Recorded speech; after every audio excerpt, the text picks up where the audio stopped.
Hi, this is another episode of Truth, Love, and Liberty, and I'm here with Sarah Stock, and she's a reporter for Rebel News and a strong Christian, and we had some good conversations, and we decided we want to share about our culture and dating culture, and that's just how it's pretty broken, and we really need to get back to like some biblical roots and heal the culture. I think that's the big one. Yeah, exactly. I mean, I just think what our culture is seeing is a complete lack of morality, and especially when it comes to things like sexual ethics, and that is really the main thing that's contributing to breaking apart the family unit. Yeah. And if we're talking about things like freedom, and a lot of conservatives like to talk about the higher elites are going to be controlling us and stuff. The way they control us is if they break apart the family unit. Yeah. That's what they're doing. They're creating all these individualistic people who only care about themselves. They're not reproducing. They're killing their children when they have them. They're sterilizing their kids, things like gender affirming care. Yeah. They're promoting the LGBT. People aren't reproducing. Like, there's just so many problems that come from it when you take away a Christian sexual ethic and you remove that from the culture, everything falls apart. For sure. It's just complete destruction of everything. And then individuals, they lose contact with their past, with the history, with the family history, with their faith. And the wisdom of the family just ceases to exist. Yeah, I think we just like place the emphasis too much on freedom in the sense of freedom as the liberal definition of freedom, which is do whatever you want. Yeah. You can't just have that. It has to coexist with something else. It has to coexist with some morality. Yeah. You have to have like a tribe. You have to have your country. You have to have your family. You can't just care about yourself. And that's where really most of our problems are coming from right now. Yeah. And through sin, actually, we become slaves. That's how the devil controls us, and it just leads to destruction and disconnecting you from family and friends who could like lead you in the right direction. But instead of having good people around you, you're easily programmed by the internet, TV, movies, music, and it kind of dissolves from there. Yeah, exactly. And what's so interesting, I took a political philosophy class this year and I learned so much. And one of the main things I learned was that even before Christianity came to Europe, Aristotle and Plato and Socrates had this idea of freedom as freedom from basically sin, freedom from vice. Right. And they realized that true freedom comes in virtue. And then, Christianity came to Europe and kind of coincided with this Greek thought and then it birthed this idea of Christ gives us freedom from sin. So, and then the new liberal world order just says freedom is, you don't want the government telling you not to, have an OnlyFans or whatever, right? It's like, that's not what true freedom is. True freedom is found in Christ. Yeah, it's not, they're teaching the opposite. It's like freedom is the ability to sin, as opposed to freedom from sin. Exactly, yeah. Because sin is going to lead to destruction of your life, negative outcomes, and destruction of an entire society. So it's super important for us to heal the culture. And, what do you think are some good ways that we could heal this culture, and get that message to people?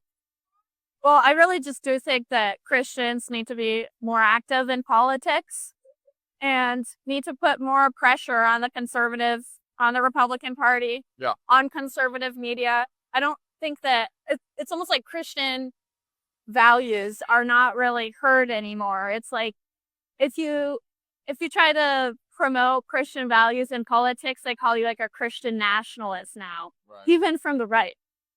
It happens all the time, right? And it's like, why can't we? Okay, so if I'm a Christian nationalist and you're an atheist and you want your ideology to rule the world, then aren't you just an atheist nationalist, right? And Christian nationalist, to me, that just sounds like a patriot. A Christian patriot, that's what our founding fathers were. This is like the heart of our country. So everything they say is the inverse. Everything they say is the inverse. Well, they made nationalist a dirty word. Yeah. It's like, nationalist shouldn't be a dirty word. That means you love your country and you want to put your country first. Right. And then they made Christian a dirty word, and that just means you love Christ and you love other people. Yeah. And you have morals, right? So I don't know how they made Christian nationalist into a dirty word. But I mean, it's all by design. It's all by intention. They just use the language to manipulate things and paint it a certain way. I don't think it's a bad word, Christian nationalist. I say Christian patriot, Yeah, exactly. So you mean a patriot? Is that what you meant? Yeah. So it's usually what they mean. Yeah. Um, no, I see it all the time, these smears, and I think it's why a lot of Christians are kind of afraid to speak out now, because the Republican Party has kind of become this like big tent party, you know? Almost become the inclusive party. We don't want to exclude anyone because that's how we win, is we have the most people. And I think that's great. I think anyone should be able to vote Republican if they want to, if they feel like Republican values represent them. But I don't think that means that we should be compromising our values, or that Christians don't have a place in the Republican Party to actually say, no, we should be pushing Christian morals and Christian sexual ethics, right? Yeah, and it's really not even Christian ethics. It's really ethics and morals in general. It is Christian, Yeah. but in general, morals are morals, Yeah. and we're the ones holding on to them. They're the ones just trying to get rid of all of them and just say everything goes, everything's fine, and we're seeing the destruction of it now. And I think now is the time for people to wake up, because we're seeing the fruit of that. They've been programming us through Snapchat. Snapchat is the worst. We need to draw attention to this, and I think it's the worst because parents nobody older than 30 something has Snapchat. Yeah.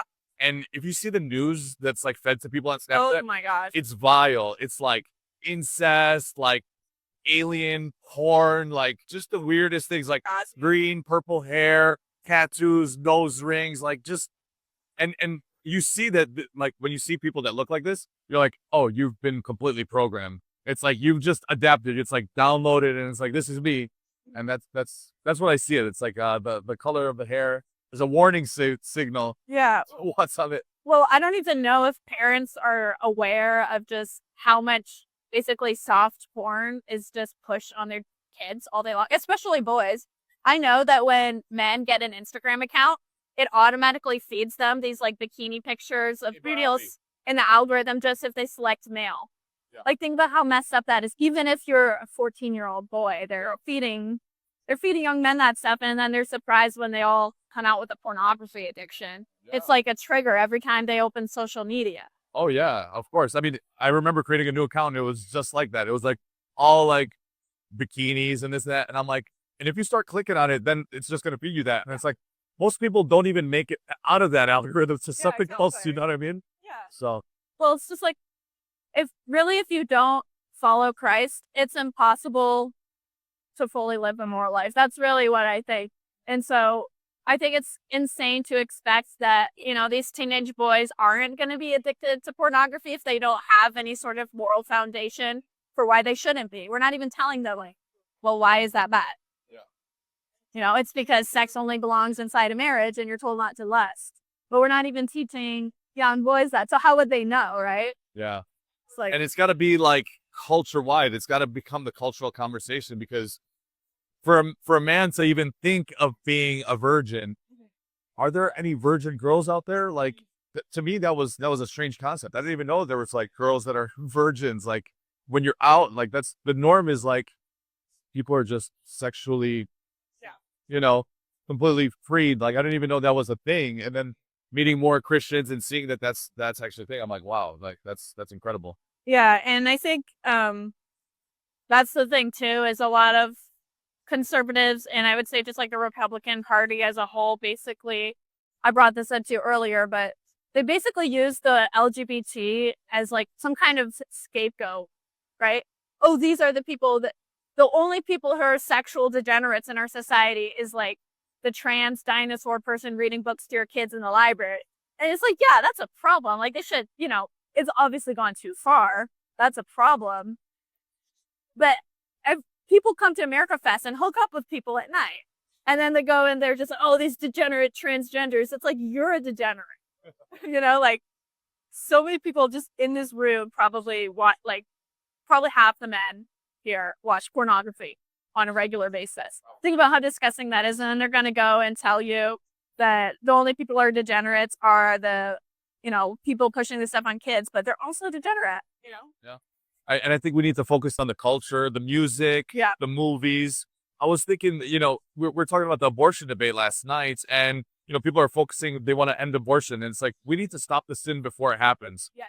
And it's like, if we have a culture of free sex where everybody's just like fully sexually liberated, where they're just like in this degenerate culture and that's the norm, then they're going to be like deathly afraid of being pregnant and be super against abortion, but we need to get to them before they go down that path and get them on the right path. And I think we need to turn off the water hose of poison that's being pumped in. Because they say Satan is the prince of the power of the air. And that's where, we have ear gates and eye gates. That's where our information comes in from. And right now, Hollywood is captured. The music industry is captured. Like the most fun little songs are highly sexual. Like little kids are singing it and it's like highly sexual. And we need to fix this. I think this should be the conservative movement, is to bring back decency in music and to not allow this to be played to kids under 18. To not be played at high school dance, should not be played at the Gap, at the grocery store, nowhere that kids are. Like if the music is promoting sex, drugs, violence, kids should not hear it, even if it's bleeped out. Yeah, and it was bleeped out because the words through context. So I think we should make a push for that. No, it's insane. Like the Ed Sheeran, I remember the Ed Sheeran Shape of You songs, like I'm in love with your body. Yeah. And I remember they were playing that like in school when you're like 11 or something. I'm just like, okay, we all know what this means. Why are 11-year-olds listening to that? But yeah, I think music's a big thing, but I think even more than that, like it's social media really, because that's what kids are spending most of their time doing. Yeah. And movies and TV shows. Yeah. It's like, when's the last time you watched a movie where it's just a regular family with a mom and a dad, and the dad's not some effeminate loser, and he's actually the leader of the family? It's like, it literally just doesn't exist. Yeah. It's all by design. We need to realize that all of it is poison here to destroy us, and we need to create like parallel systems. Like we need to start creating our own networks and start making people aware that we need to stop watching these things. Yeah. And I think it's good to, create Christian content, conservative content, and everything. But I think more than that, it's like, we're never going to win back the culture if we just stay in our own little Christian ghetto. We need Christians to go into the arts. We need Christians in the Ivy Leagues. We need Christians in finance, right? Yeah. We need Christians everywhere, and to actually try to take back our culture from the top down influence. Yeah. Because that's how they, like, this entire cultural paradigm we're seeing with like the sexual revolution and everything, it's not just an accident. People didn't just change overnight because they're like, oh, I guess we all want free sex now. It was a complete top-down effort, completely coordinated, planned out over time to make it gradually worse. So the only way to reverse that is our own top-down. Yeah. The only way to reverse that is for us to literally infiltrate and subvert the institutions. Yeah. Like the media, the banks, politics. Yeah. It's the only way to do it. Yeah, and that's what we're doing with Kingdom Network. It's like we're encouraging everyone to come together around this mission and create the parallel. It might even be hard to subvert, but we could just create the parallel and switch over to it and make the old irrelevant. So yeah, that's true. Yeah. No, I think, if you're a wealthy businessman and you're a Christian with conservative values, the young people you hire shouldn't just be, the best resume or whatever. They should be capable and everything, but you should be picking people who also have conservative values and Christian values to kind of carry it on. Building culture. Yeah. And there's actually organizations that specifically do this. Yeah. I know, and I'm living in California right now, and there's this organization called Project 307 with the Lincoln Club.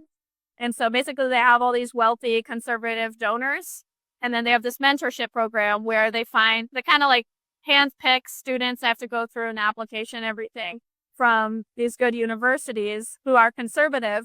And then they just pair them off with these mentors who are like wealthy businessmen, run media companies, everything. And they literally just like, you get a job or an internship instantly, just if you're in the program. Yeah. Because they want to get conservatives in the institutions in California so we can, in the future, take it back. That's amazing. We have to counter the DEI, They're doing this, the liberals are doing this intentionally. That's the DEI is not about bringing in diverse people. It's about bringing in their people. They're bringing in these people that are down with the DEI programs, that are all about this social justice and pretty much anti-God, anti-American, anti-white. They're going after the core of our nation, actually, that are here to make the nation better.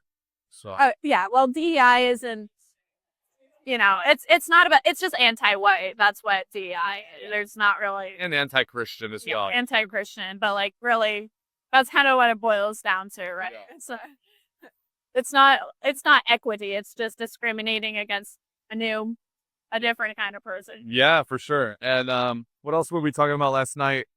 Oh, ways of defunding this evil. Talking about abortion, talking about the castration of kids, the mutilation and castration, sterilization of kids. I think one of the solutions is defunding it. Because right now, we're funding it through government-funded insurance programs in some cases, insurance programs that everyone's paying into. We're complaining about insurance costs going up. We're all offsetting these costs. And now each one of these kids that goes trans is worth to these organizations like $400,000. Yeah. So we're literally paying these organizations to do this, to incentivize them. And then they're encouraged to create more of this. Oh, yeah. So like they're going to market it. They're going to market it. Oh yeah, be trans. Let's put it into the movies because we're going to be making all this money. It's a racket. And I think we need to defund that at the root. Say it's illegal for the government to fund this. Number one, we can't. And if people want to fund it, you could check on your taxes. You could add a little bit of money if you really want to fund it, but you can't offload that to all of us. And the other one is that insurance companies can't offload this on all of us either. If people want to opt into this and pay into this, that's fine. But you can't put it on all of us. I think those are the cores that could really defund this and really get the incentive out. Because I think currency and money is like a spiritual energy. It's energy. Yeah. And if we take that away, it takes away the reward for them. Yeah, I think we should defund it, but I also think we should also just ban it, like when it's possible, right? Yeah, yeah. So, Especially for children. Yeah. Especially for children. Especially, I know some states have passed legislation where basically porn websites have to have, like, you have to show your ID to show you're over 18. Yeah. And then I think Pornhub, which is like the largest porn website, just said, well, okay, we're just going to pull out of, I don't know if it was like, I don't want to say the wrong state. I think it might have been Texas, but yeah, so things like that. Yeah. It's just like, okay, well, now can't I? But I mean, the only thing is though, people can't just get a VPN. Yeah. So I think you're right. Like defunding is probably the best way, or just like tax the hell out of them, really. Yeah. Well, defund first. Yeah. Defund first. Yeah, but no, I just don't understand the argument for pornography being legal because, first of all, it's a form of prostitution, which is illegal in most places. Second of all, it's obscenity. We used to have laws against obscenity, and we still have obscenity laws. If you're in public, you can't be naked, right? Yeah. So how come if you're allowed to be naked in public as long as it's on the internet? You know what I'm saying? Like that, it's like it's still in a way in the public forum, right? And I heard that they used to like drop off like pornography pamphlets in countries that they were trying to take over to like demoralize the men. Which is something that happened in the past, I believe. Yeah, I mean, I haven't heard about that, but it makes complete sense. It's definitely demoralizing. When you subdue a population with things like pornography and sexual liberation, what you have is it's like almost like a drug. It's like a drug that's terrible for people, but they're addicted to it. They can't let it go because it's their entire lifestyle, right? Yeah.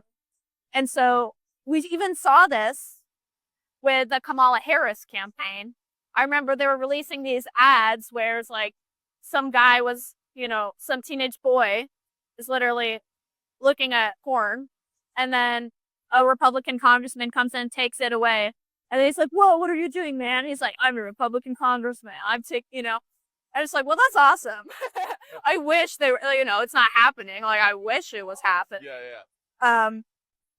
But you see, the Kamala Harris campaign is literally saying, like, look, we'll take away this thing you love so much that hurts you so bad if you vote for Trump or whatever. And that's their scare tactic. And they used it as an ad? They used it as an ad. Oh my God. And then they even ran the stats after to see how much should this sway young men towards Kamala. And it was like 5%. Just after seeing one ad. Wow.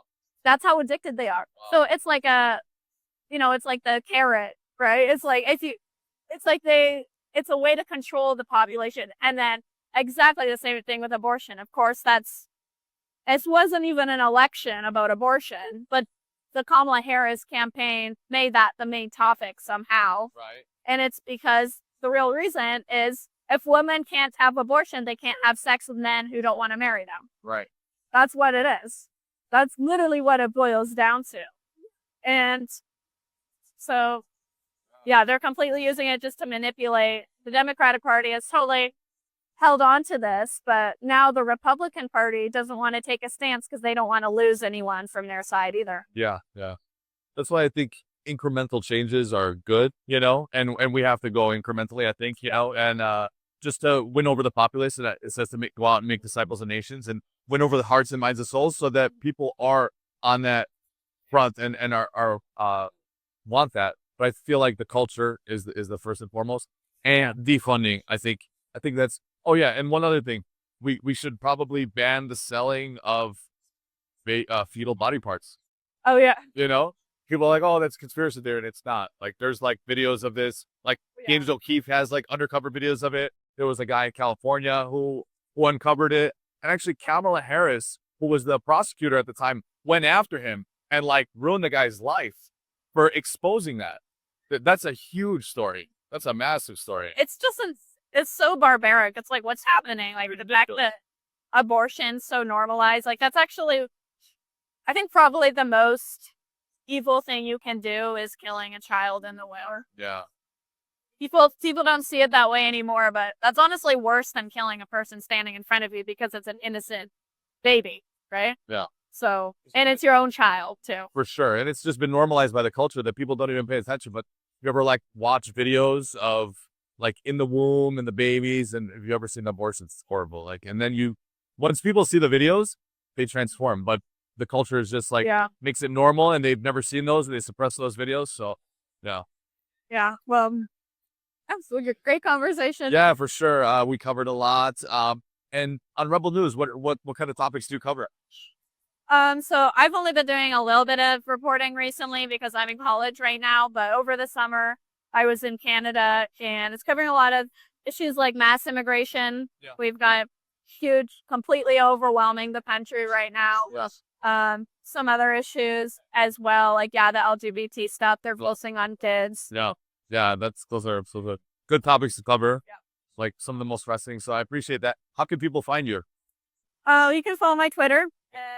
It's just on X at Sarah C. Stock. So Sarah C for my middle initial and a Stock. STOCK. Yeah. Perfect. Awesome. Well, thank you for coming on. It was a pleasure having you. Thank you.